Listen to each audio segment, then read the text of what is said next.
하나님께서 우리들을 주의 전에 불러주신 줄로 믿습니다. 우리 각자에게 예비하신 주의 은혜와 위로와 또 소망과 새 힘을 부어주시기를 주님의 이름으로 축원합니다. 아멘. 오늘은 역대상 13장부터 15장인데요 13장부터 17장까지는 법궤, 하나님의 궤를 옮기는 그런 내용입니다. 역대 상하가 이제 창세기부터 열왕기 하까지의 내용을 쭉 재정리하는 내용이라고 말씀을 드렸죠. 그래서 에스라가 이제 기록을 하고 있는데요. 특별히 이 법궤, 하나님의 법궤를 옮기는 이야기에다가 상당히 많은 시간을 부분을 할애하고 있습니다.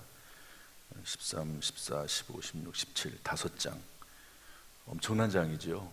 왜냐하면 이게 아담부터 시드기야 왕까지 엄청난 긴 시간을 지금 다루고 있는데 그 중에서 이 법궤에 대한 이야기를 5장을 다뤘다고 하는 것은 상당히 많은 분량을 이 에스라가 할애하고 있다, 그렇게 이해를 하면 될 것입니다. 하나님께서 법궤를 만들라고 하시죠. 언제 만들죠? 이스라엘 백성들이 광야 40년 이제 이동할 때 애굽에서 탈출해서 곧바로 시내산으로 갑니다. 홍해 건너고 나서 그 시내산에서 하나님께서 율법을 주시면서 이제 만들었던 그 성막, 또 그리고 거기에서 세워진 모세의 돌 10계명 이런 것들이 들어가 있는 것이 하나님의 법궤입니다. 먼저 13장 1절 말씀부터 보면 이 법궤를 옮기려고 하는데요. 법궤를 옮기는 과정이 나오고, 그래서 처음에 그것을 옮기려고 기럇 여아림이라고 하는 곳에 두었던 법궤를 옮기려고 하는데, 그것을 흔들렸을 때 그것을 붙잡으려 했다가 사람들이 죽죠. 그래서 그것을 가지고 오지 못하고 오벳 에돔의 집에 두었다 하는 그런 내용입니다. 그리고 잠시 조금 분위기가 바뀌어서 14장 1절에서 이제 다윗이 궁전을 건축하는 그런 내용이 나옵니다. 그리고 14장 8절로 가면 다윗이 블레셋과의 싸움에서 이기는 내용도 나오고요. 15장으로 넘어가면 하나님의 궤를 다시 옮길 준비를 합니다. 그래서 한동안 이제 잊어버렸던 그 법궤에 대해서 다시 이제 옮길 생각을 하게 되고요. 그리고 15장 25절로 가면 이제 하나님의 궤를 드디어 예루살렘으로 옮겨오는 그런 내용이 나옵니다. 그다음에 15장까지 그렇게 해서 이런 내용들이 쭉 나와 있는데, 이 말씀 속에서 오늘 하나님은 어떤 분이신가 하는 것을 좀 살펴보려고 합니다. 우리 15장 12절부터 15절 말씀 한번 쭉 읽어보겠습니다. 15장 12절부터 15절까지 찾으셨죠? 한번 읽어보겠습니다. 시작. 그들에게 이르되 너희는 레위 사람의 지도자이니 너희가 너희 형제는 몸을 성결하게 하고 내가 마련한 곳으로 이스라엘의 하나님 여호와의 궤를 메어 올리라.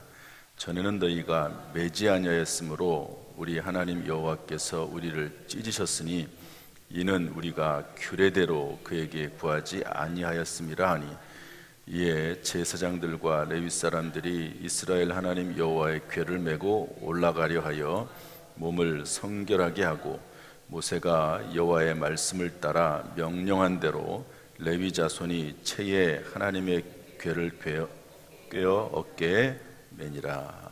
아멘. 여기에서 우리가 알 수 있는 것은 하나님은 어떤 분이신가 하는 것을 알 수 있는 것은요, 하나님은 말씀하신 분이시고 그 말씀하시는 것을 이루시는 분이시다 하는 것을 알 수가 있습니다. 또 하나 다윗에게서 배울 수 있는 좋은 점이 있다고 하면은요, 다윗은 하나님의 법궤를 옮겨오고자 하는 선한 의도를 가지고 있고 선한 방법을 가지고 그걸 가져오려고 했는데요. 실패했죠. 그렇죠. 그런데 거기에 대해서 원인 분석을 합니다.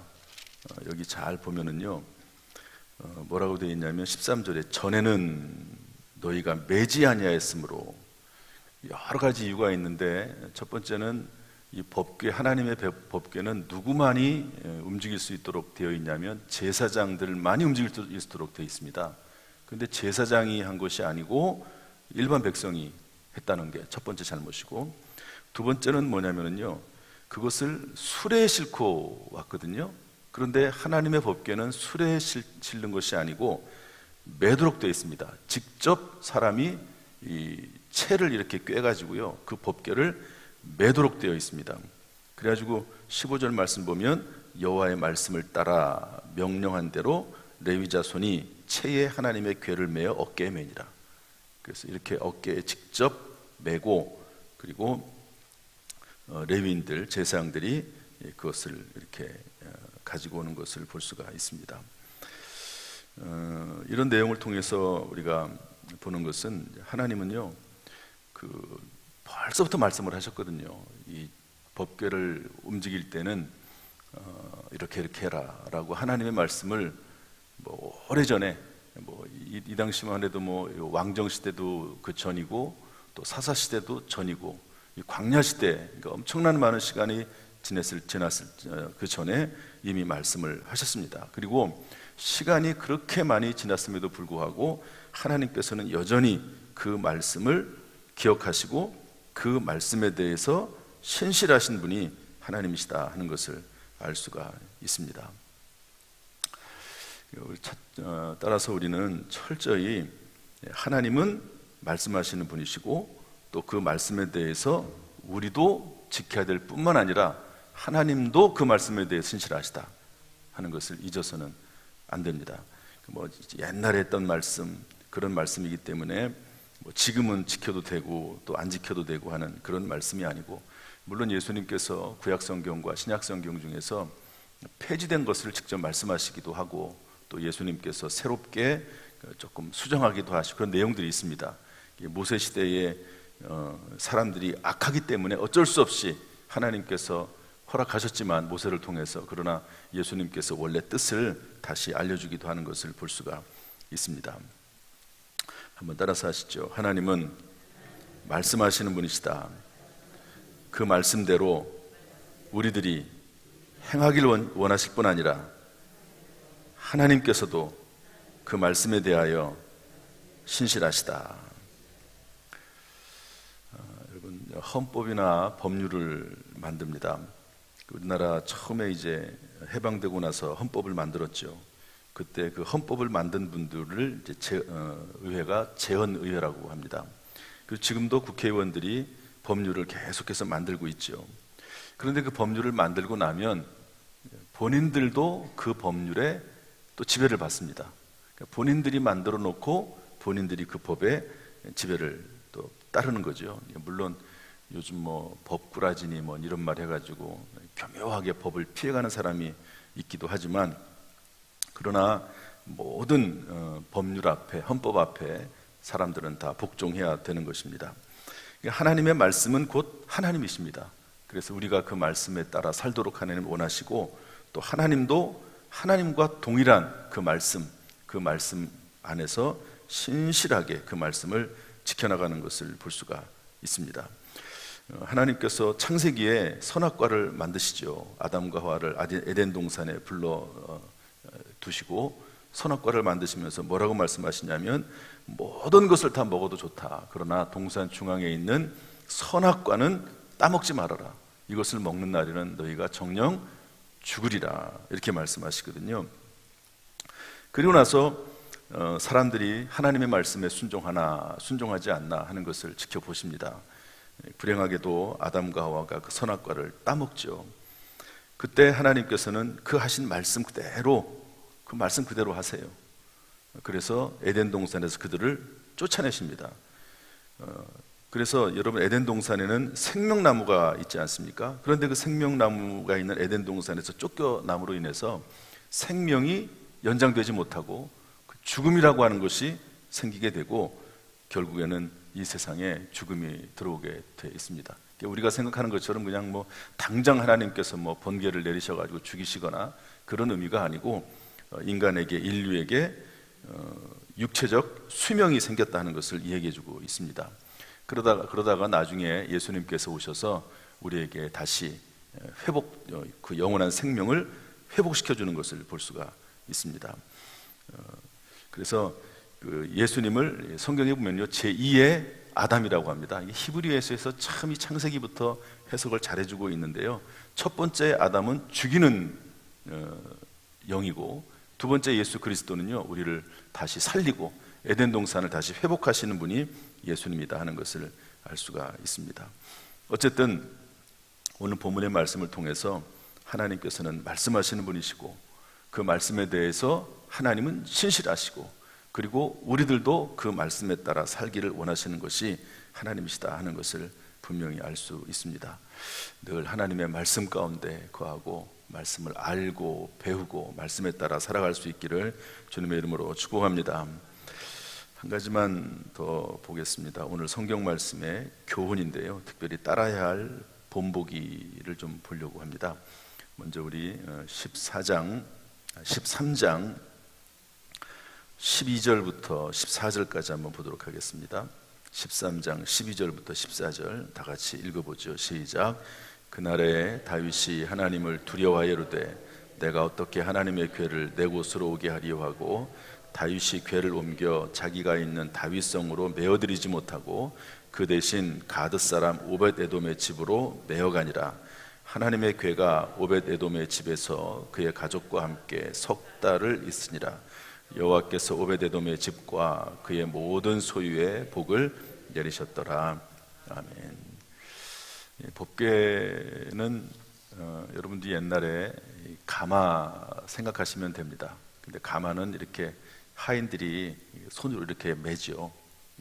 그러지 않습니까? 그리고 이제 위에 사람이 타고, 법궤는 어깨 맵니다. 어깨. 그 차이가 있을 뿐 비슷하게 생겼다고 보고요. 그리고 이 법궤는 천사들이 서로 이렇게 마주보고 되어 있는 그 그룹이라고 하는 그런 형상을 그 법궤 위에 만들어 놨습니다. 그런데 중요한 것은요, 이 법궤 안에 들어 있는 것이 사실은 중요합니다. 법궤 자체가 중요하다기보다도 법궤 안에 있는 것이 중요하고, 그리고 오벳에돔이라고 하는 사람이 그 법궤를 가져다가 얼마 동안 집에다 두었다고 됐죠? 3달을 두었습니다. 그랬더니 그 결과가 뭡니까?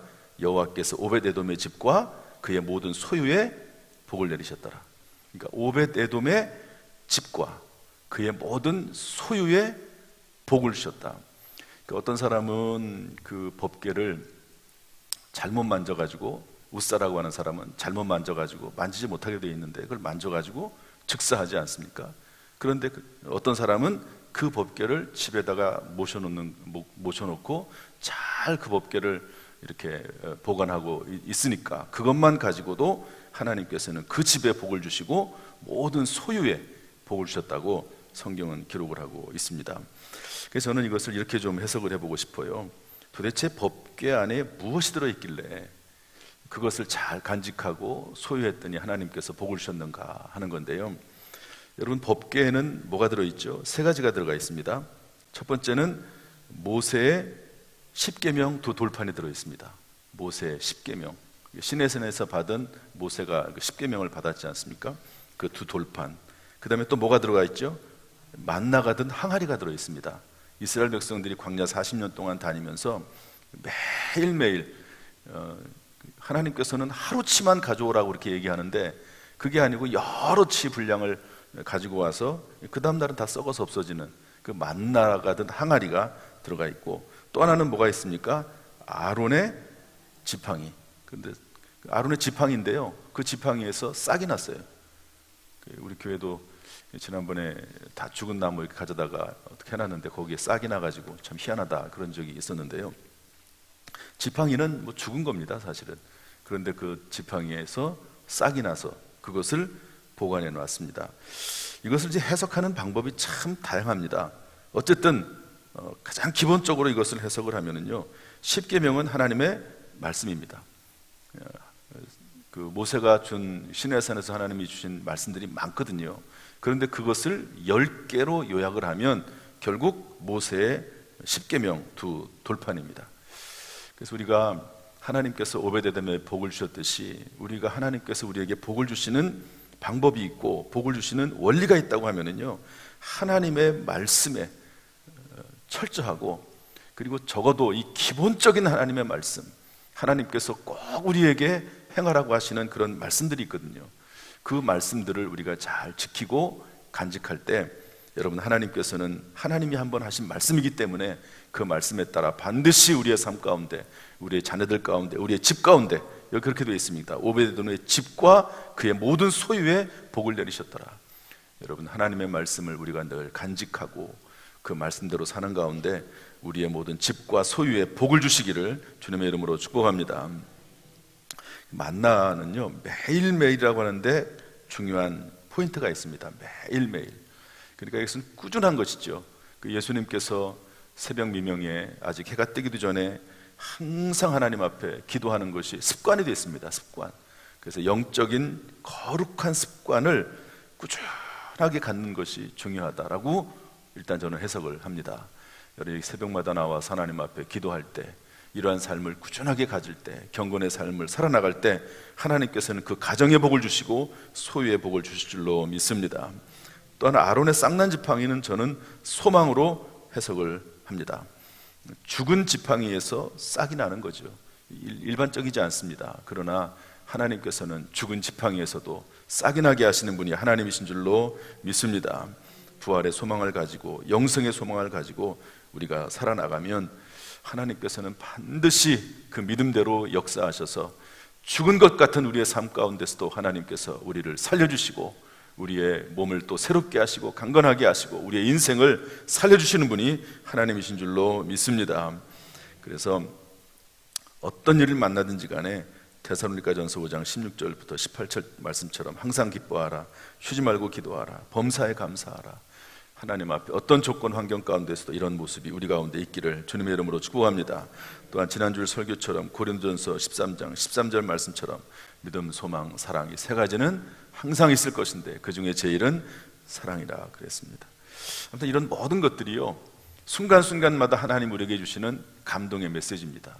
제가 지금까지 목회를 하면서 어려운 일도 만나고 또 그리고 앞으로 어떤 일을 계획할 때 전혀 생각하지 못했던 그런 일들이 떠오르기도 하고 그렇습니다. 하나님이 알려주시는 거죠. 미리 소원을 두고 행하게 하시는 거죠.